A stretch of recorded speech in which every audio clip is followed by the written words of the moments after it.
Well, welcome. It's a great day to be a Rotarian. Imagine what we can do together. I can't tell you how long I've been waiting to follow in my father's steps and wrestle with this microphone. We don't have a flag today, so imagine one behind me as we say the Pledge of Allegiance.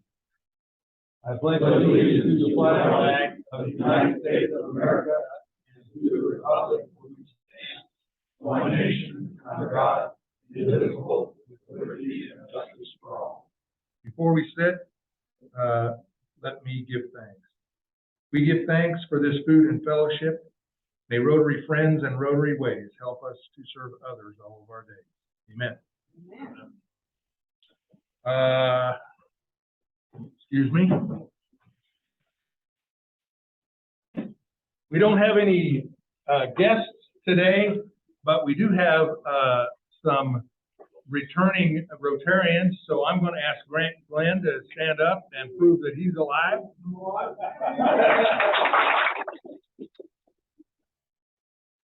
I'm going to ask Stan Peter to do the same thing.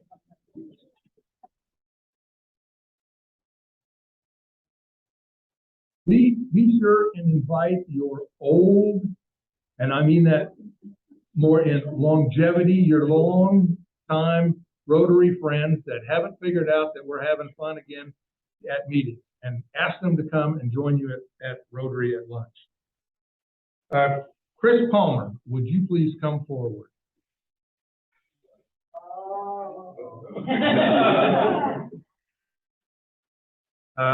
Chris, we've been looking for you for a long time. And Maria's been doing these even into this year, and she's handing this over to me for the first one. I'm completely unprepared, but I am very honored to announce that you are getting your Paul Harris Fellowship pin +3. Thank you very much.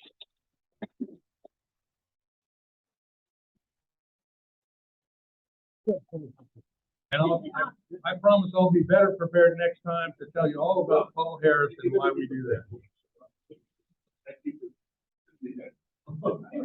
Cup money in August is for the Seaman Community Resource Center, supplies for students at Logan Elementary, such as underwear, socks, hygiene items, and things that are not often donated. So dig in for that.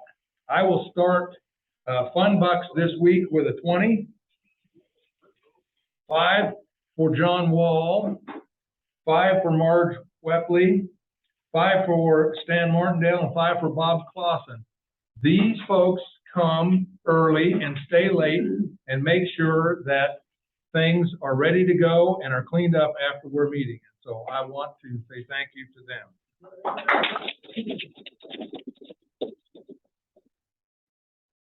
If you find yourself in a position to help them, please step forward. You don't have to do it now. Just please step forward. We could use all the help we can get. I would also say that I'm very grateful. I've had grandkids visiting for the last 2 weeks. One, I'm grateful they're gone.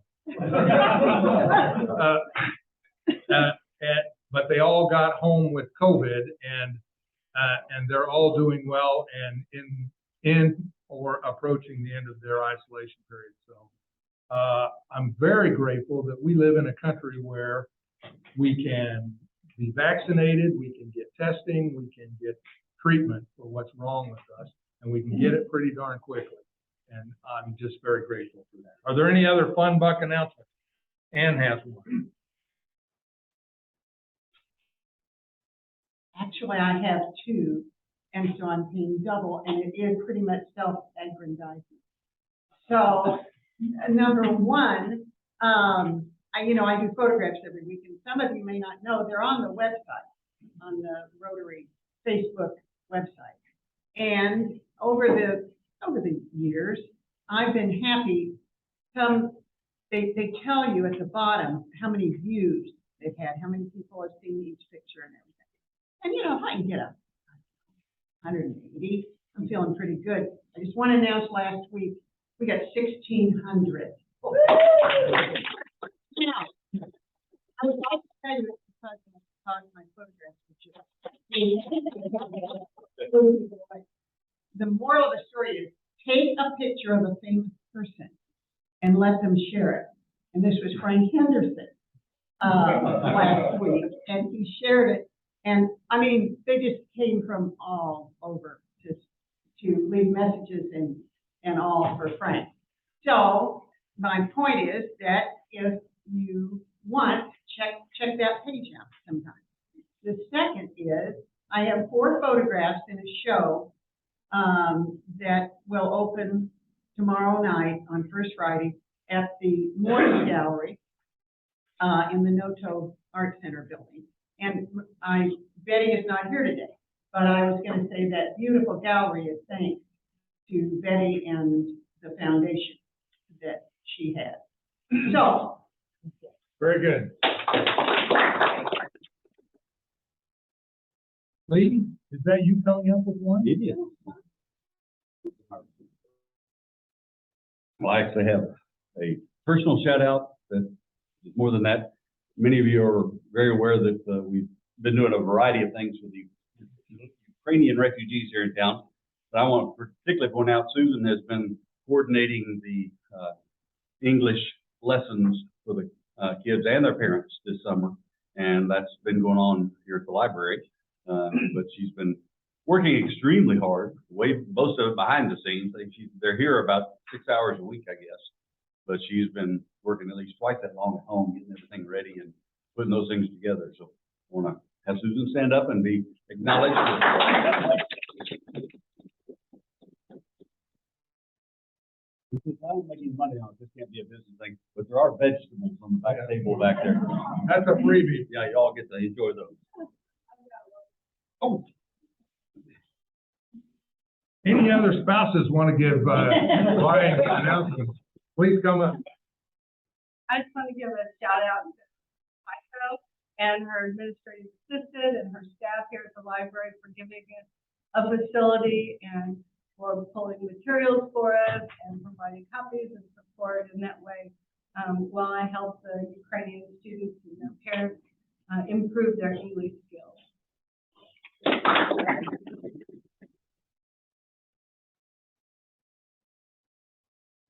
Any more?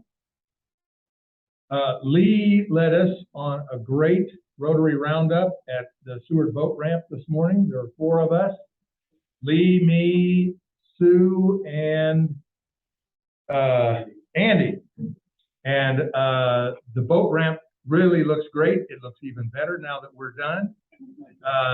Lee and I had leftover zinnia seeds and marigolds, and so it was a great day to do it. It was very wet, and so our seeds are going to have a nice damp start. And so I will remind you that on the 13th, Stan at 9 o'clock is going to have another Rotary roundup starting at the skate park at 22nd and Washburn, and going to do some part of the Shunga Trail. So if you're interested, get a hold of Stan. And I believe that's all my announcements, so I will introduce Zach, who will introduce our program for today. All right. Well, I'm excited that you're all here and you all found us here at the nationally award-winning Topeka Public Library. I want to introduce our speaker, and this is something that I think you'll see us doing more and more. When we have a Rotarian that is in our midst that also wears a lot of other hats in the community, and we think we know them, we will give just kind of a short bio on them, because we are really fortunate in this fellowship we call Rotary to have a lot of talent. So Marie Pico is one of those. She became Chief Executive Officer here at the Topeka and Shawnee County Public Library in October of 2021. She is the 16th leader of the library since its inception in 1870. And so that's 152 years this library has been serving the area. Marie began her career with the library over 30 years ago, telling stories in youth services, and fell in love with libraries and Topeka specifically. She has managed several areas of the library, including public services, red carpet, local history, genealogy, the Alice C. Sabatini Gallery, Community and Technical Services. She represents the library and the library profession regularly. She advocates for literacy in libraries. Nationally, she's recognized with the American Library Association, the Kettering Foundation, the National Endowment of the Arts, all as a leader, a spokesperson, and a presenter. And she currently serves on 2 Public Library Association committees that are focused on family engagement and strategic planning and partnership. Marie enjoys being actively involved in Topeka and figuring out ways to make a difference. She serves on the United Way Community Impact Committee, Momentum 2027, Child Care's Task Force, and of course, is the past president of the Topeka Rotary Club. She has spent several hours on the sidelines of soccer fields and watching Landon performing over as the drum major when he was over at Washburn Rural High School.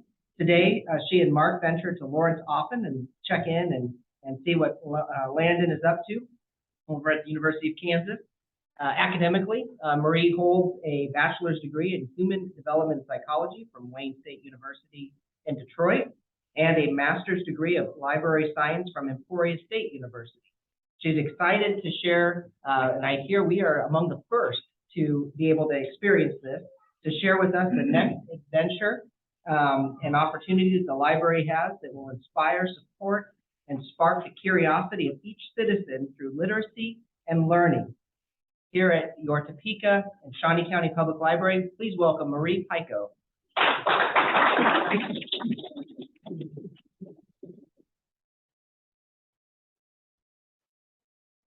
Well, thank you for coming to my house. I so appreciate this. And I love the opportunity of being able to really showcase some of the amazing things that we're doing at the library. This will be a 2-part thing.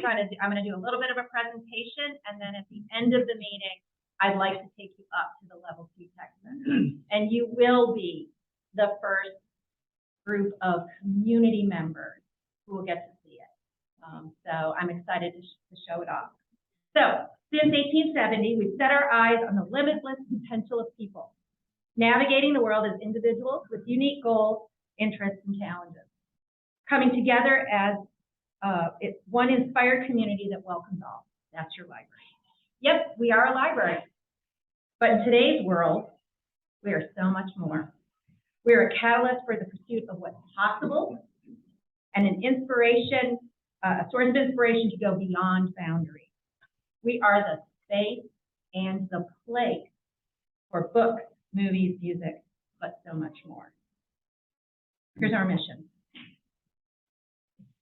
So you saw that I included sparking curiosity and connecting our community through literacy and learning. These are the things that frame every single decision that we make, every partnership we have, every kind of opportunity that people have as they come into the library. But I'm going to hit on just a few things that are really important to me and to our community.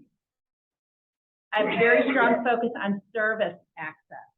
We have a 1-building library and 6 mobile libraries. But we're a 1-building library and we are 538 square miles. This is a big county. So service equity is incredibly important to me. So what do? We take the library out on the road. We have bookmobiles that drive up into neighborhoods, and we have been doing that for over 80 years. We have had bookmobiles. We are also one of those places where people say, hey, show us how you do this bookmobile thing, from people all over the country. We also have the Red Carpet Service, which is an older adult outreach program. It is so incredibly unique. People from all over the country come and look at our service and how do we keep people who are living in congregate living connected to their library and having a library experience. Did you know we had TSCPL at home? This started when we were kind of shut down. It was the pandemic. People couldn't come into the building, but we wanted you to be able to get your materials. So a family has a lot of things going on with them. They are busy, and it's not just about transportation. It might be sitting on the side of the soccer field and then going to the drum major and doing all those things. They're very busy. We want everybody to have a family experience with their library. So we'll deliver books. videos, movies, whatever you want, right to your home, just like we would Amazon. I like to think of it as the wine club, where you can get wine delivered right to your home. But these are books. So have you while away a little bit. We have 30 different businesses that we actually deliver to businesses. We negotiate with each of those businesses, and all we say is, please, on your website, will you allow your staff on their break time to put things on hold? They put things on hold, they click, Capers or school district or Azura or anything like that, and then we deliver books to them at their place of business. Just think about it.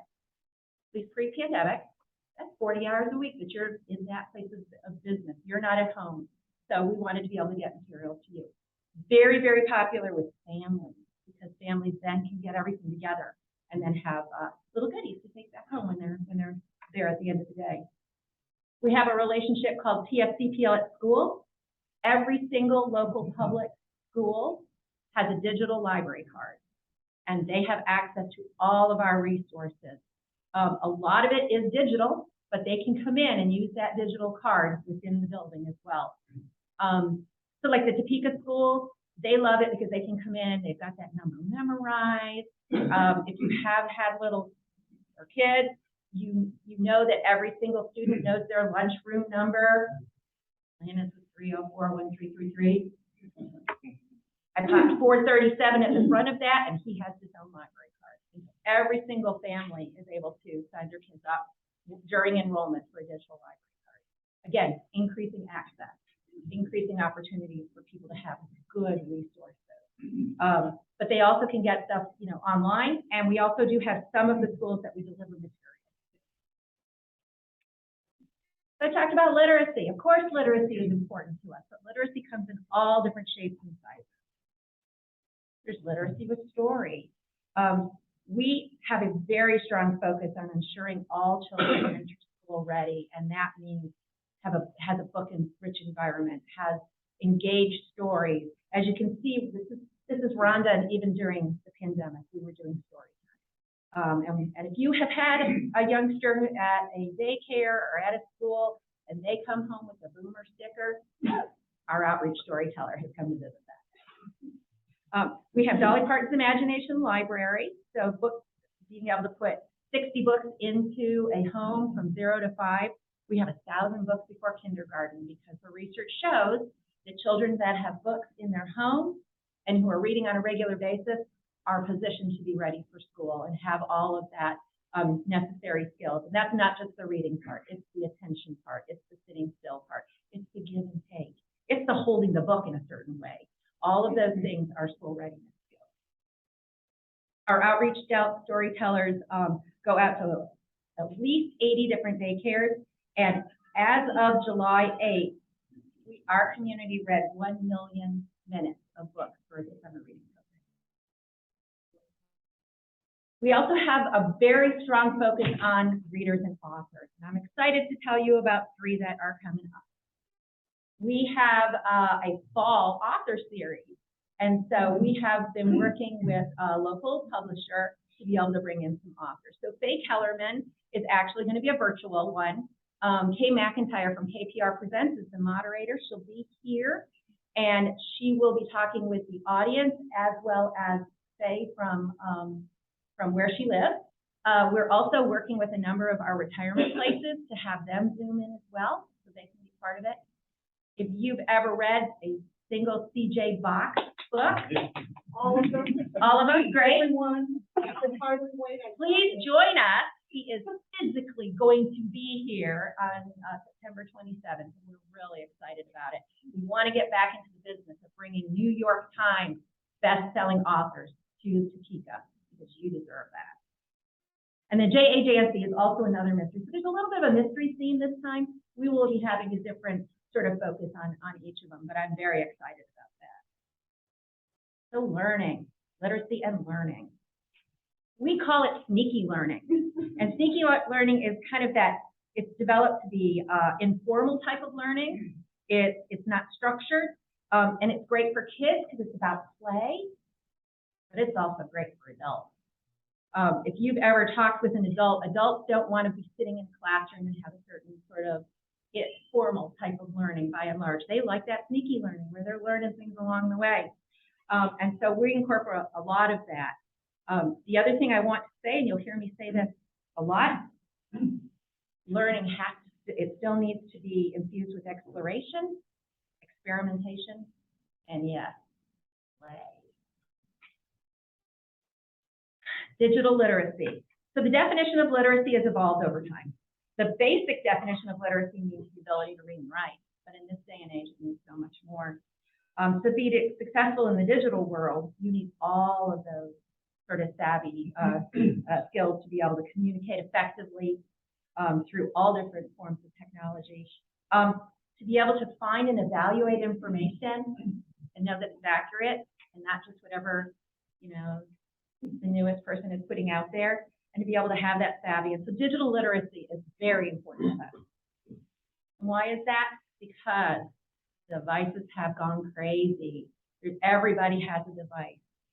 The adoption of new technology continues to accelerate, and nowhere is the trend more evident than in all of the different devices that people have. My son literally has 2 computers, 3 monitors, all going at the same time. He's talking Discord with his friends. He's got something else going, and he's gaming, or hopefully he's doing well in school. And he's still got his iPad and his cell phone. I like this. It took telephones 45 years to enter the mainstream. That is not happening today.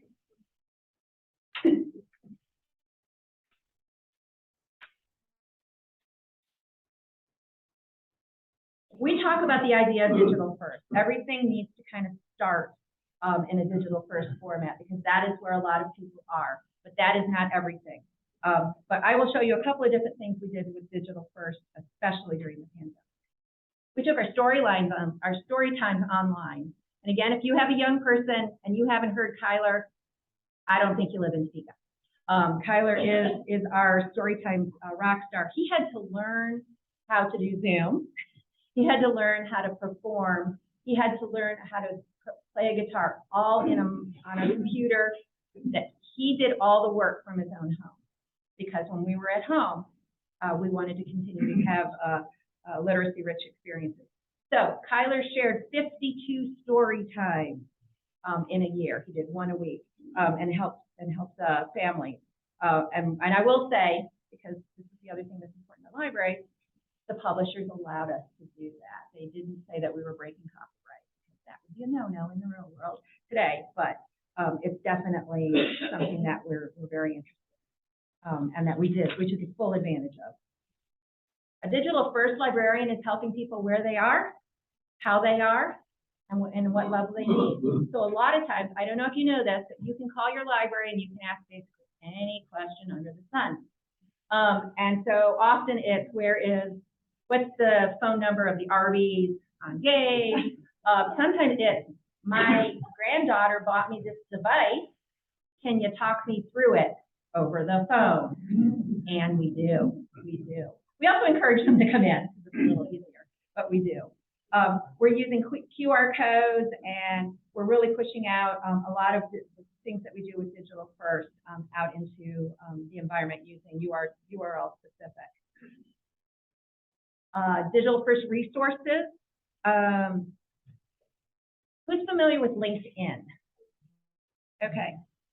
You have, with your library card, a product called LinkedIn Learning.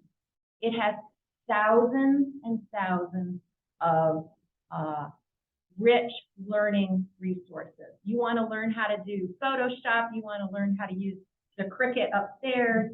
You want to learn how to take great pictures. There are videos in LinkedIn Learning, and it doesn't cost you a dime. You have it with your library card. You want to learn a foreign language, we've got Mango, and you can actually use your library card and have access to that. You are interested in your genealogy, as I am. We have a subscription to Ancestry. If you have a subscription to Ancestry, it's very expensive. Your library card gives you an access to that, so you can actually do your genealogy. with your library card.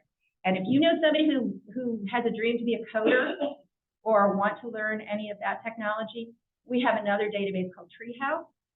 And the story we like to say about Treehouse is there is a gentleman who works at Blue Cross Blue Shield that has a side hustle of creating web pages.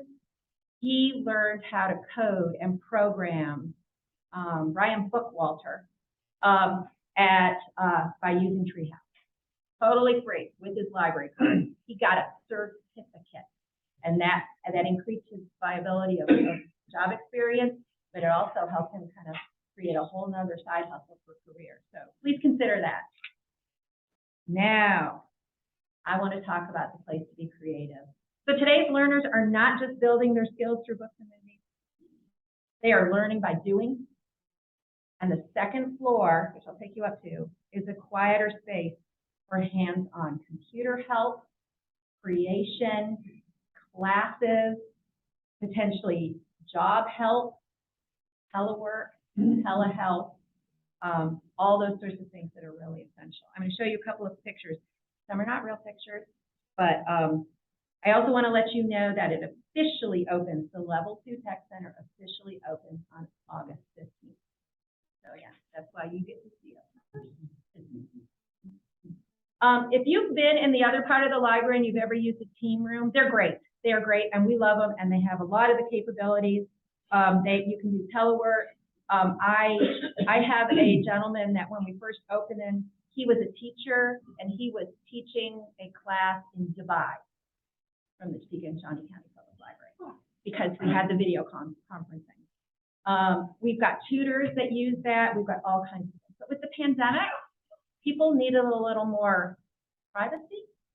I don't know if you're aware of it, but the world kept going, and doctors still needed to hear from their patients, but maybe didn't want them in the office. Counseling needed to still continue. So Family Service and Guidance Center did a lot of things online. The other thing that happened is court cases still continue. People had to meet with their parole officers, but not in person. And so they needed to be able to do that over Zoom or over another platform. So what we have upstairs is we've built additional 5 collaboration rooms. We're calling them co-labs. You book it just like you would, like checking out a book. You book it with your library card, and you can book it for up to 3 hours. These are a little bit smaller than the ones downstairs, but it allows a little more intimacy. And we have put some privacy film on there because we discovered where people were, talking to a judge, you don't really want everybody seeing it. Even though you can't hear it, you don't really want to feel like you're on exhibit. So we have privacy, but we do still need to know that there's people in there. So it's not the whole thing. But we're really excited about that space. We've added video conferencing. We've added opportunities for consulting, for job searching, and we're just looking for some other spaces for people to have quiet space. And it can be from 1 to 3 people.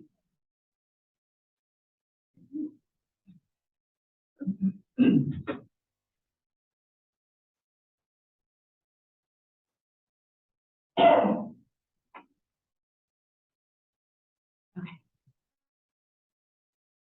We have 32 computers that are up in the computer center. So I don't know who was sitting with me when Dr. Farley did his presentation, but I am not a very good poker player.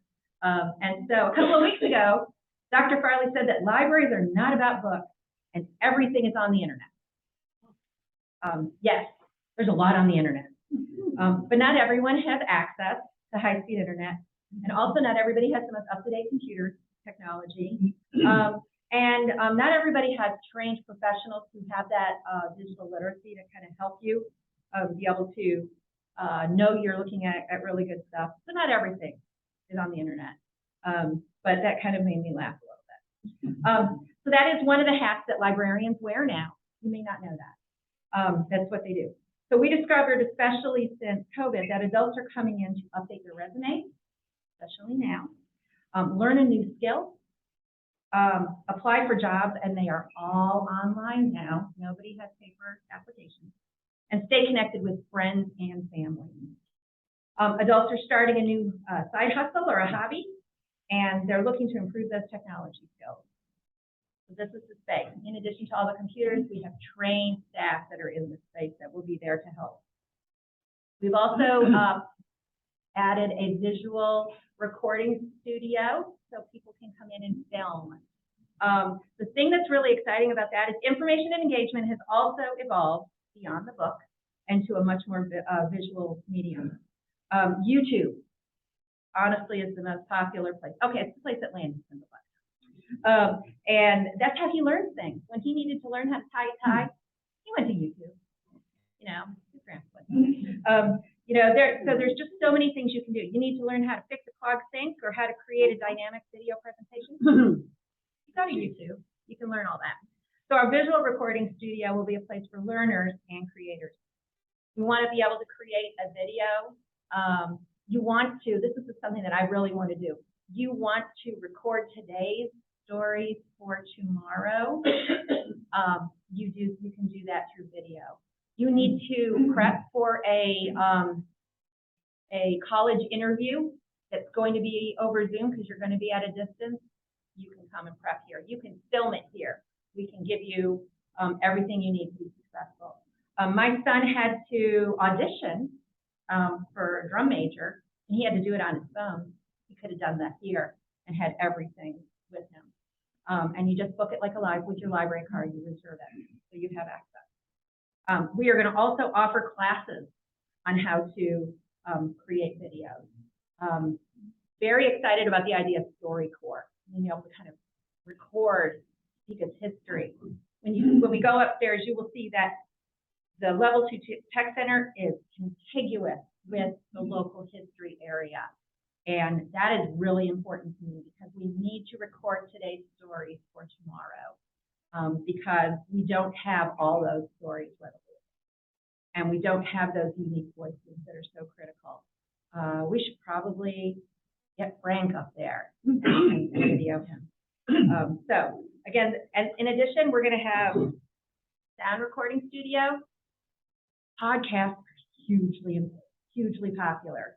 I think it all started with Serial a while ago, but they are so popular. And so, again, you can book it. We'll have people to show you how it works. You can decide, hey, I want to do a podcast about my favorite books, or I want to do a podcast about how I grow vegetables in my garden. I mean, you would be amazed at all the different things that people are interested in. You can do that in the recording studio. And again, just book it like you would a book. Online, you reserve it, and you get it for up to 3 hours. You'll hear me say, it's your library card. Very important that you have a library card. They're free. You've already paid for it. The Digital Art Studio is also a really fun space. This is where we're going to have all kinds of different things like 3D printers, a series of Macs where you can create digital art. We're going to have a Cricut vinyl cutter where you can start working on all kinds of different side hustles or different ways to kind of create more things. And we will have classes. And this is actually the area where I'm excited. We have my communications and marketing team is going to teach classes. So Michael Perkins, who is mostly our videographer and photographer, is going to teach you how do you take that amazing headshot for your job, to increase your profile. So all of those classes, again, totally free. You've all paid for it, but readily available at your library.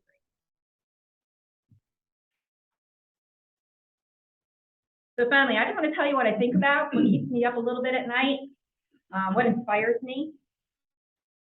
So how will we continue to be innovative and resilient in an ever-changing environment? How will we continue to put the community and its people at the center of the library's mission? How will we inspire and excite readers, learners, and explorers in our community?